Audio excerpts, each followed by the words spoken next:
Hello my dear friends, welcome to my YouTube channel. आज की इस क्लास में हम डिस्कस करेंगे वन वर्ड सब्स्टिट्यूशन की कुछ स्टेटमेंट जो आपके एग्जाम पॉइंट ऑफ व्यू से इंपॉर्टेंट है। अगर आप किसी भी प्रिपरेशन कर रहे हो गवर्नमेंट या कॉम्पिटिटिव एग्जाम की, क्लास को एंड तक देखना। छोटी सी क्लास है, अगर आपको अच्छी लगे, समझ में आए तो वीडियो को लाइक शेयर, चैनल को सब्सक्राइब करना। विदाउट वेस्टिंग टाइम अपनी क्लास को स्टार्ट करते हैं।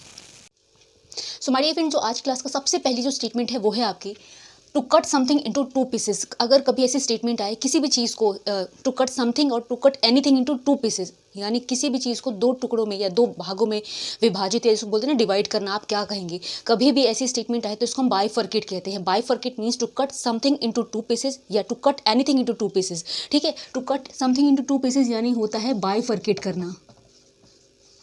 ठीक है, बाइफर्केट का मतलब होता है किसी भी वस्तु को दो भागों में विभाजित कर देना। ठीक है, नेक्स्ट है आपका a medicine that counter the effect of another medicine. जैसे कि आपने देखा होगा कभी कभी कोई ऐसी दवाई होती है जिसकी इफेक्ट को काटने के लिए दवाई दूसरी दी जाती है। सो ऐसी कोई भी दवा जो किसी दूसरी दवा की इफेक्ट को खत्म कर दे या न्यूट्रलाइज कर दे या काउंटरएक्ट कर दे, उसको हम क्या कहते हैं? तो वो एंटीडोट कहलाती है। ठीक है, कभी ऐसी स्टेटमेंट आए a medicine that counteract the effect of another medicine, so उसको आप एंटीडोट कहोगे, उसको हम एंटीडोट कहते हैं।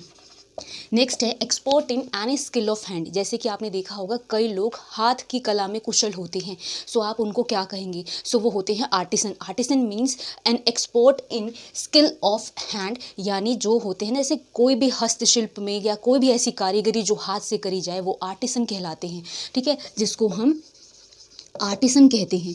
नेक्स्ट है आपका a person appointed to settle a dispute. कोई भी विवाद हो, कोई भी लड़ाई झगड़ा हो दो पार्टी में, दो लोगों में या किसी भी ऐसे दो समुदाय में, तो एक किसी भी पर्सन को अपॉइंट करा जाता है उनके बीच में सुलह कराने के लिए, तो उसको हम क्या कहेंगे? तो वो आर्बिट्रेटर कहलाते हैं। आर्बिट्रेटर पर्सन होते हैं या वो अपॉइंटेड पर्सन होते हैं जो सेटल करते हैं डिस्प्यूट को या कोई भी कॉन्फ्लिक्ट को या किसी भी तरीके से मैटर को।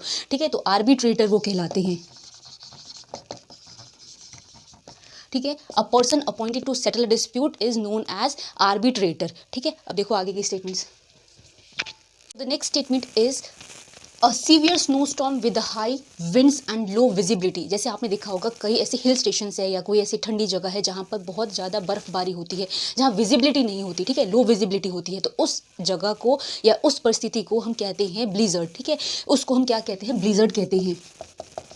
सो कभी ऐसी स्टेटमेंट आए अ severe snowstorm with high winds and low visibility, तो वो ब्लिजर्ड कहलाता है। वो जैसे होता है ना बर्फीली हवाओं में विजिबिलिटी कम होना, तेज हवा चलनी, सो वो ब्लिजर्ड है। नेक्स्ट है आपका one who has become dependent on something और ड्रग्स, जिसको बोलते हैं। जैसे आपने कई चीज़ों को देखा होगा कि कई लोग होते हैं उन पर डिपेंड रहते हैं। जैसे या तो बेसिकली आप ड्रग एडिक्ट को देख सकते हो जो बिना ड्रग्स के नहीं रह सकते। तो अगर कोई भी चीज़ या किसी भी व्यक्ति उस पर निर्भर हो रहा है बहुत ज़्यादा ही ज़्यादा, तो उसको हम क्या बोलते हैं? एडिक्टेड बोलते हैं। जैसे बोलते हैं ना किसी को किसी चीज़ की लत होती है बहुत ही ज़्यादा, सो वो एडिक्ट कहलाता है या एडिक्शन कहलाता है, तो इसको हम एडिक्ट कहेंगे। One who has become dependent on something और ड्रग्स, एडिक्ट या एडिक्शन कहते हैं।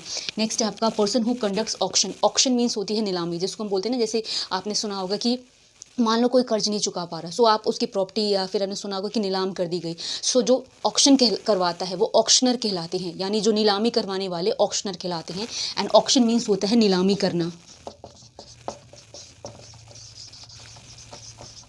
One who conducts auction is auctioneer. Next है आपका लॉन्ग सॉन्ग और पोएम। कोई भी ऐसी लंबी कविता या लंबा गाना कोई, उसको क्या कहेंगे? सो बैलेड कहलाते हैं। लॉन्ग सॉन्ग और पोएम इज बैलेड। कभी ऐसी स्टेटमेंट आए तो हम इसको बैलेड कहते हैं। ठीक है, देखो आगे की statements. So the next statement is a heavy rainfall. जैसे बोलते हैं ना कि बहुत ही ज़्यादा तेज़ बारिश होना या फिर मूसलाधार बारिश जिसको बोलते हैं, हम उसको क्या कहेंगे अगर ऐसा स्टेटमेंट को है? सो डाउनपोर कहलाता है। Heavy rainfall means downpour. ठीक है, हैवी रेनफॉल को हम कहते हैं डाउनपोर। याद रखना ये स्टेटमेंट अब कभी भी आए, बहुत ज़्यादा तेज़ बारिश या मूसलाधार बारिश डाउनपोर है। नेक्स्ट है confident, good looking and charming. वो व्यक्ति जो जैसे बोलते हैं ना कॉन्फिडेंट हो, अच्छा दिखने में भी हो, चार्मिंग भी हो, सो उसको हम क्या बोलें? सो डेबोनियर कहलाता है। Debonair means confident, good looking and charming, जिसके अंदर हर अच्छी क्वालिटी हो, सो आप उसको डेबोनियर बोल सकते हो, जिसको हम वन वर्ड में कहते हैं। नेक्स्ट है आपका a group of vehicles travelling together.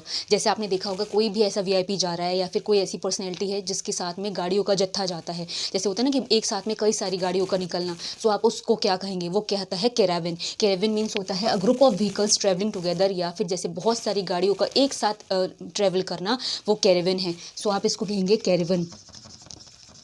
Next है आपका वन हु क्वेश्चंस एवरीथिंग। ऐसे कई लोग होते हैं जो हर चीज़ में सवाल पूछते हैं, सो आप उसको कहेंगे सैनिक। One who questions everything means सैनिक होता है। ठीक है, देखो आगे के statements. So my dear friend, जो नेक्स्ट है आपका वो है आपका वेरी बिग चर्च। चर्च होती है वो जगह जहाँ पर क्रिश्चियंस अपना पूजा पाठ करने जाते हैं। सो वो चर्च जो बहुत बड़ी साइज़ में हो तो उसको हम क्या कहेंगे, वो कैथेड्रल कहलाते हैं। अ वेरी बिग चर्च मतलब कैथेड्रल होता है। ठीक है, तो कभी ऐसी स्टेटमेंट आए तो याद रखना कैथेड्रल मीन्स बहुत बड़ा गिरजाघर जिसको बोलते हैं। नेक्स्ट है succession of rulers belonging to one's family. जैसे आपने पहले देखा होगा, हिस्ट्री में पढ़ा होगा, किसी भी एक राजा का ही पूरा मतलब एक राजा खत्म हो जाता, उसका बेटा बना, फिर उसका बेटा बना, ऐसे ही मतलब उनका ही पूरा खानदान एक ही व्यक्ति का चलता गया। सो उसको हम क्या कहेंगे, succession of rulers belonging to one family means dynasty. जैसे आपने स्लेव डायनेस्टी पढ़ा होगा, जैसे आपने दिल्ली सल्तनत में पढ़ा होगा ना कि बहुत सारे इसको वंशज बोलते हैं, वंश बोलते हैं, सो वो डायनेस्टी कहलाते हैं। ठीक है, तो इसको हम कहते हैं dynasty. Succession of rulers belonging to the same family means dynasty. ठीक है, नेक्स्ट है नॉट प्रोसेस्ड और रिफाइंड या रूड जिसको बोलते हैं। जैसे आपने देखा होगा बहुत सारे ऐसे मेटल है या फिर जैसे सोना ही है, वो कच्चा होता है, उसको रिफाइन करा जाता है, फिर बनाया जाता है, तब जाके उसके ऑर्नामेंट्स या ज्वेलरी जो भी बनती है। सो ऐसा कोई भी पदार्थ जो बिल्कुल ही कच्चा हो, जो रिफाइंड ना हो, आप उसको क्या कहेंगे, सो वो क्रूड कहलाता है। रूड मतलब कच्चा और क्रूड मतलब होता है अनरिफाइंड फॉर्म ऑफ मिनरल या फिर कोई भी ऐसा धातु या जो कोई भी ऐसी चीज़ जो अनरिफाइंड है वो क्रूड है। नेक्स्ट है आपका one incapable of being tired. वह व्यक्ति या वह इंसान जो थके ना, तो वो क्या कहलाएंगे, वो इंडिफैटिगेबल कहलाते हैं। Indefatigable means one incapable of being tired, या जिसको बोलते हैं जिसको कभी थकान ही ना हो, तो वो क्या कहलाते हैं, इंडिफैटिगेबल कहलाते हैं। देखो आगे के statements. Next statement is words written on the tomb of a person. जैसे आपने देखा होगा क्रिश्चियंस में या फिर मुस्लिम्स में जो कब्र होती है उसके ऊपर कुछ गुदा होता है या कुछ लिखा होता है, तो टॉम्ब मीन्स क्या होता है, कब्र होती है ना, तो कब्र के ऊपर लिखे हुए शब्द क्या कहलाते हैं, वो एपिटैफ कहलाते हैं। ठीक है, तो words written on the tomb of a person means epitaph कहलाता है। नेक्स्ट है आपका द वर्शिप ऑफ आइडल्स और इमेजेस। जैसे हम हिंदू में या फिर बहुत सारे ऐसे लोग होते हैं जो मूर्ति पूजा करते हैं या फिर किसी चित्र की या फिर किसी फोटो की पूजा करते हैं, सो वो क्या कहलाता है, वो आइडोलेट्री कहलाता है। Idolatry means the worship of idols और इमेजेस। ठीक है, तो वो कहलाता है आइडोलेट्री। नेक्स्ट है आपका that is sure to happen. वो चीज़ें जो होके रहेगी, जैसे होती है ना कि उसको आप रोक नहीं सकते, जैसे दिन होना है तो होगा, रात होनी है तो होगी, बारिश होना है तो होगा, वो चीज़ें जो होके रहेगी that is sure to happen means imminent कहलाता है। ठीक है, जिसको हम कहते हैं एमिनेंट। तो कभी ऐसी स्टेटमेंट आए तो उसका मतलब एमिनेंट है। नेक्स्ट है आपका short in form of word. जैसे आपने देखा होगा बैचलर ऑफ आर्ट्स, तो हम उसको ये थोड़ा ना बोलते हैं कि बैचलर ऑफ आर्ट्स कर रहे हैं, लोग बोलते हैं बीए कर रहे हैं या फिर मास्टर्स या फिर कोई भी ऐसी डॉक्टरेट है, तो हम उसको क्या बोलते हैं, किसी भी बड़े वर्ड को शॉर्ट फॉर्म में बना देना क्या कहलाता है, एब्रीवेटेड फॉर्म ऑफ वर्ड कहलाता है, या तो आप एब्रीविएशन कहते हैं, एब्रीविएशन या फिर एब्रीवेटेड फॉर्म ऑफ वर्ड। सो आप कभी भी आए तो याद रखना। सो माय डियर फ्रेंड्स, ये क्लास यहाँ पे फिनिश हो रही है। आपको अगर अच्छी लगी हो, समझ में आई हो, तो वीडियो को लाइक शेयर, चैनल को सब्सक्राइब करना। मिलेंगे नेक्स्ट क्लास में, तब तक के लिए थैंक्स फॉर वॉचिंग।